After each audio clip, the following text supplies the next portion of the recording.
नमस्कार मित्रों, मैं पीयूष मोहन आपके सामने फिर से उपस्थित हूँ आपके पसंदीदा चैनल विशेष औषधि वाला में आपसे किसी नए टॉपिक पे बात करने के लिए। तो आज का विषय है टूथपेस्ट और ब्रश।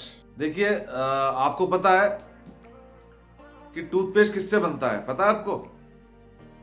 नहीं पता ना, मैं बता देता हूँ। टूथपेस्ट बनता है हड्डियों के चूरे से। अब आप बोलोगे ये क्या?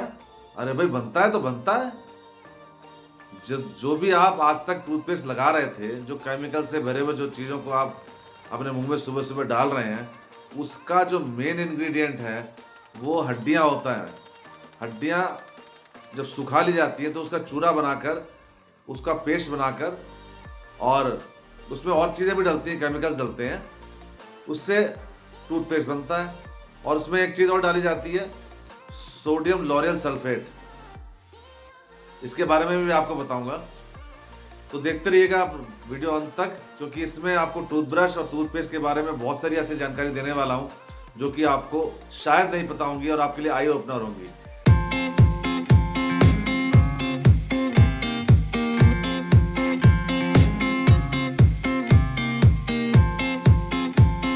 तो अब तक आपने यदि मेरा वीडियो देखने के बाद मेरा चैनल सब्सक्राइब नहीं किया है तो मित्रों, अभी सबसे पहले मेरा चैनल सब्सक्राइब कर लीजिए, लाइक कर लीजिए, और इसको दूसरों तक भेजने से आप शर्माइए मत, आप हिचकिए मत। बहुत अच्छी चीज़ें आप उनके साथ में कर रहे हैं, बहुत अच्छी जानकारी उनको भेज रहे हैं, जिससे कि उनको भी पता चलेगा कि जो चीज़ उनको आज तक पता नहीं थी वो उनको बहुत सीधे शब्दों में पता चलने वाली है। तो आइए वीडियो शुरू करते हैं। टूथपेस्ट के बारे में बात कर रहा था मैं। टूथपेस्ट में एक चीज़ तो मैंने आपको बता दी कि ये बनती है हड्डियों के चूरे से, और इसमें एक चीज़ डाली जाती है, वो है sodium L'Oréal sulphate. Sodium L'Oréal sulphate से क्या होता है, आपने देखा होगा जब टूथपेस्ट हम लगाते हैं तो झाग बनना चालू कर देता है। झाग बनाने का जो इंग्रेडिएंट है वो सोडियम लॉरियल सल्फेट होता है, इससे झाग बनता है। अब आप कहेंगे कि मैं इस बारे में क्यों बात कर रहा हूँ। ये जो सोडियम लॉरियल सल्फेट है, ये झाग बनाने के साथ में आपके शरीर का, यानी आपके मुंह का एक नुकसान कर देता है, वो आपको पता ही नहीं चलता, ना किसी ने बताया। कंपनियां तो कभी बताएंगी नहीं, क्योंकि उनको तो अपना प्रॉफिट चाहिए। सोडियम लॉरियल सल्फेट है, ये आपके मुंह की लार को बनना बंद कर देता है। पहले तो धीरे धीरे कम करता है, फिर धीरे धीरे बनना बंद कर देता है। तो इससे नुकसान क्या है? लार के फायदे मैंने आपको अपनी दूसरी वीडियो में बताए हैं कि लार से खाना पचना चालू हो जाता है। लार जो कि क्षारीय होती है, बेसिक होती है, आपकी एसिडिटी को कंट्रोल करती है। ये फला फला मैंने बहुत सारी चीज़ें आपको बताई हैं, आप दूसरे वीडियोज में देख सकते हैं। तो अब आपको करना क्या चाहिए? करना ये चाहिए कि या तो आप दंत मंजन करें, जो कि बिल्कुल ही नेचुरल होते हैं। पतंजलि का आता है, वज्रदंती आता है, लाल दंत मंजन आता है, और भी बहुत से दंत मंजन आते हैं। दंत मंजन करने से आपको वो हानि नहीं रहेगी, ठीक। और दंत मंजन बनाने का तरीका आप जानेंगे। बहुत सारे दंत मंजन नहीं आप इस्तेमाल करना चाहते तो उसका भी मैं आपको तरीका बता दूंगा कि भाई किस तरह से आप घर में आपने छोटी छोटी चीज़ों से अपने दांत साफ कर सकते हैं। दंत मंजन के अलावा आपको करना क्या चाहिए? दंत मंजन के अलावा हमारी जो पुरानी संस्कृति थी, जो दातून की हमारी संस्कृति थी, उसे अपनाना चाहिए। अंग्रेजों ने आके हमारी संस्कृति पर कुठाराघात करते हुए हमें हमारी संस्कृति से दूर कर दिया, और हमें बताया कि उनकी जो चीज़ें हैं वो ज़्यादा अच्छी हैं, वहाँ पढ़े लिखे लोगों की संस्कृति है, और हमें अनपढ़ बता दिया, जबकि संस्कृति हमारी अच्छी थी। अब आप भी आज ही बताइए, क्या दातून हमारी गलत संस्कृति थी? क्या हमारे पुरखों ने दातून जो बताई थी हमें उपयोग करने के लिए, क्या वो गलत बात थी? अब दातून के फायदे मैं आपको गिनाऊंगा, उससे पहले मैं आपको बता दूं दातून हम कर कौन कौन से सकते हैं। दातून नीम की आपको बताइए, उसके अलावा बबूल की दातून कर सकते हैं, आम और अमरूद की दातून भी हम कर सकते हैं। एक दातून जो है वो आप 5-6 दिन तक चला सकते हैं, क्योंकि ऊपर से इतनी बड़ी दातून ले लीजिए और उसको धीरे धीरे जो है ना, जैसे आज करा, उसके बाद में उसको ऊपर से का सिरा काट दीजिए चक्कू से, फिर उसको पानी में डाल कर रख दीजिए। इस तरह से उसको कई दिन तक आप चला सकते हैं। दातुन करते समय एक चीज का और ध्यान रखना है, जो दातुन करने से आपको पता है आपको फायदा क्या होता है? आपकी लार ज़्यादा बनती है। हाँ जी, लार ज़्यादा बनती है और लार ज़्यादा बनने से आपका पाचन तभी चालू हो जाता है। आप एक गलती कर जाते हैं कभी कभी दातुन करते समय, वो भी मैं आपको बता रहा हूँ। दातुन करते समय गलती क्या कर जाते हैं हम कि दातुन करते करते जो भी लार निकलती है उसको हम बाहर थूकते चले जाते हैं। अरे भाई, नीम की दातुन यदि आप कर रहे हैं, बबूल की दातुन आप कर रहे हैं, या किसी और भी चीज़ की दातुन आप कर रहे हैं, वो अगर लार बना रही है तो उसके गुण अगर आप पी जाएंगे तो दो फायदे होंगे। एक तो एसिडिटी दूर होगी, आपका खाना पचेगा, दूसरा उस डंडी यानी उस टहनी का दातुन का जो गुण है वो भी आपके अंदर आ जाएगा। इससे आप ये समझ लीजिए, ये मत समझिए आप कि आपको गंदगी शरीर के अंदर ले रहे हैं, वो बहुत अच्छी चीज है जो शरीर के अंदर ले रहे हैं, उसमें कोई खराब नहीं है, लेकिन हमें सिखाया गया, हमें तो थूकना सिखाया गया।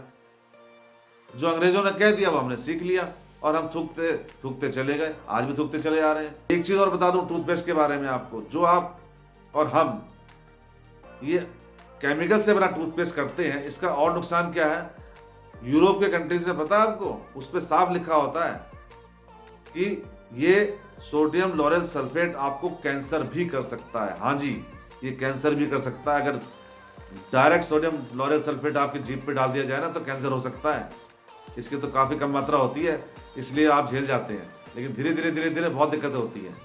दूसरी बात यह है कि उसमें साफ लिखा होता है, चेतावनी लिखी होती है कि बच्चों को इससे दूर रखिए। यदि बच्चे ने गलती से खा लिया तो डॉक्टर के पास ले जाना पड़ेगा आपको, है ना खतरनाक? मान गए आप? अब आ जाइए दातुन के ऊपर। दातुन अगर बच्चे ने, छोटे बच्चे ने भी, मैं कहता हूँ बहुत छोटे बच्चे ने भी, अगर आपने उसके मुंह में दे दिया और दातुन उसने खा ली, चटक गया थूक को, उसको फायदा करेगी या नुकसान करेगी? आप ही बताइए। तो फिर हम उस दातुन से छूते क्यों हैं अभी तक? दातुन को वापस अपनाइए, दातुन को अपने घर का हिस्सा बनाइए। यदि नहीं बना सकते तो मैंने आपको बताया था, आप विकोवज्रदंती, पतंजलि या डाबर लाल दंतमंजन जैसे मंजन लेके आ जाइए, वो ज़्यादा अच्छे हैं। कम से कम उसमें मसूड़ों की मालिश तो होती है। ब्रश से क्या नुकसान होता है आपको भी बता देता हूँ। इसके अलावा जब हम ब्रश करते हैं, एक तो ब्रश हम लोग आदत है जल्दी बदलते नहीं हैं जब तक कि वो खराब नहीं होता। 6-6 महीने 7 साल भर तक लोग लगे रहते हैं। भाई रोज आप उसको गीला छोड़ देते हैं और रखते हैं, गीले चीज़ में कीटाणु पनपते हैं नहीं पनपते हैं? आप बताइए, पनपते हैं ना? तो उसको अगले दिन आप फिर चाहे कितना भी धो लीजिए, कीटाणु और जीवाणु निकलते नहीं हैं। कीटाणु और बैक्टीरिया जितने भी होते हैं वो निकलते नहीं हैं, वो अब आपके पेट के अंदर चले जाते हैं। उससे एसिडिटी की और उल्टी की प्रॉब्लम चालू हो जाती हैं। ये अनजाने में पता ही नहीं चलता हमें, लेकिन हम करे चले जा रहे हैं। क्यों? इसलिए क्योंकि हमें पढ़े लिखे लोगों की श्रेणी में शामिल होना है। अब आप बताइए, हम पढ़े लिखे लोगों की श्रेणी में शामिल हो रहे हैं या हम मूर्ख लोगों की श्रेणी में शामिल हो रहे हैं? तो मेरे हिसाब से मैं आपको जो कह रहा हूं, आप दंत मंजन अपनाइए, वो सबसे बढ़िया है। और यदि आप दंत मंजन नहीं अपनाना चाहते, पेस्ट ही करना चाहते हैं, तो बहुत सारे आयुर्वेदिक पेस्ट इस समय मार्केट में उपलब्ध हैं। जिस तरह के मैं आपको बता दूं, पतंजलि के हैं, डाबर के हैं, बबूल का है, नीम है, वीको है और मिसवाक है। इस तरह के बहुत से हैं जिसमें आयुर्वेदिक चीज़ें हैं, वो आपको फ़ायदा करती हैं। इसके अलावा यदि आप ये चाहते हैं कि घर में ही आप मंजन कर लें, तो आपको मैं बता दूं, हल्दी ले लीजिए और उसमें मिला लीजिए सरसों का तेल, साथ में थोड़ा सा नमक मिला लीजिए और उससे दांतों को रगड़िए। इससे बढ़िया जो है ना मंजन आपको नहीं मिलेगा। ये बहुत बढ़िया मंजन है। आपके और हमारे पुरखे यानी आपके हमारे पूर्वज इसको किया करते थे। आपको भी अपनी दादी या नानी से सुनने को मिला होगा या दादा नाना जी से कि अगर आप सरसों का तेल, हल्दी और नमक का मिश्रण लगाएंगे तो बहुत अच्छा रहता है दांतों के लिए। एक मैं आपको और बता रहा हूँ, उपले की राख से भी आप कर सकते हैं। उपले की राख से कैसे? उपले की राख ले लीजिए, उसमें थोड़ा सा फिटकरी मिला दीजिए और उसमें थोड़ा नमक मिला दीजिए, बस बन गया आपका दंत मंजन। उससे अगर आप अंगुली से लेकर इस तरह से रगड़ेंगे तो दोनों दांतों, ऊपर नीचे के दांतों और मसूड़ों के, मतलब दांतों के साथ मसूड़ों की मालिश होती है, जो कि ब्रश से नहीं होती है, चाहे आप कैसे ही ब्रश ले लें।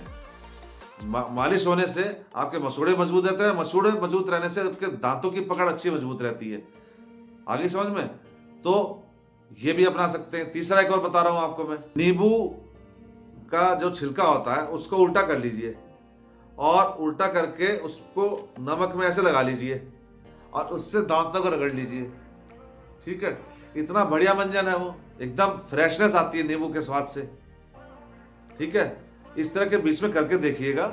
ऐसा नहीं है कि आप नहीं कर सकते, आपके पास समय है, आप कर सकते हैं, लेकिन हम लोग चूंकि बिल्कुल फटाफट सारी चीजें चाहते हैं इसलिए नहीं करते हैं। अगर मंजन आपको करना है मंजन कर लीजिए, घर में बनाने का तरीका मैंने आपको बता दिया। आपको पेस्ट करना है तो कौन सा पेस्ट करना है वो मैंने बता दिया। आपको केमिकल वाले पेस्ट छोड़ देने चाहिए क्योंकि वो कैंसर कारक हैं और कभी भी आपका फायदा नहीं चाहती ये कंपनियां, ये आपका नुकसान ही चाहती। यदि अगर ऐसा ना होता तो आज ये कंपनियां कभी नमक, कभी चीनी, कभी चारकोल, कभी नीम ये लेकर नहीं आती।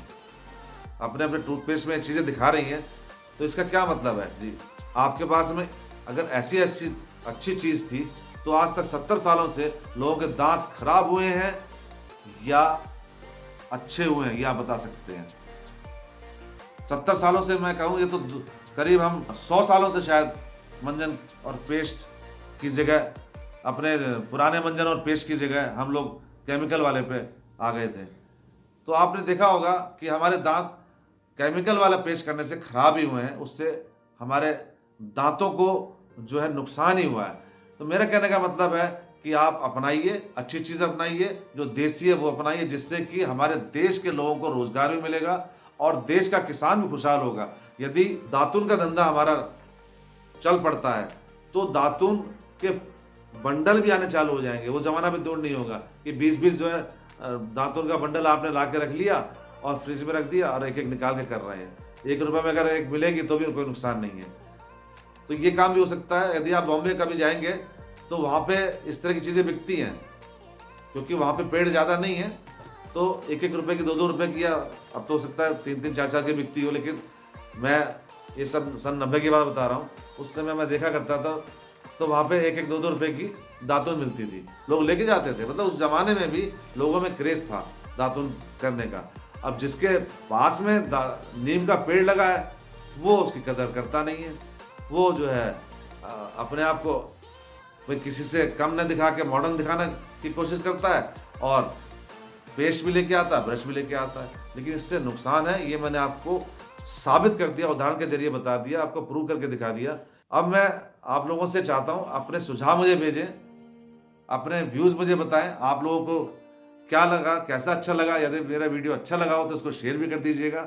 इसी तरह से अगर आप मेरे वीडियोस में रुचि दिखाएंगे तो मैं आगे भी आपको इस तरह के वीडियो दिखाता रहूँगा और बनाता रहूँगा, जिससे कि आप लोगों को जागरूकता मिलती रहे, आप लोग जागरूक होते रहें और अपनी रक्षा, अपने स्वास्थ्य की रक्षा अपने आप करते रहें। चलता हूँ मित्रों, विदा लेता हूँ, फिर मिलूंगा आपसे किसी नए विषय पर बात करने के लिए। तब तक के लिए मुझे आप आज्ञा दीजिए और देखते रहिए आपका अपना पसंदीदा चैनल विशेष औषधि वाला।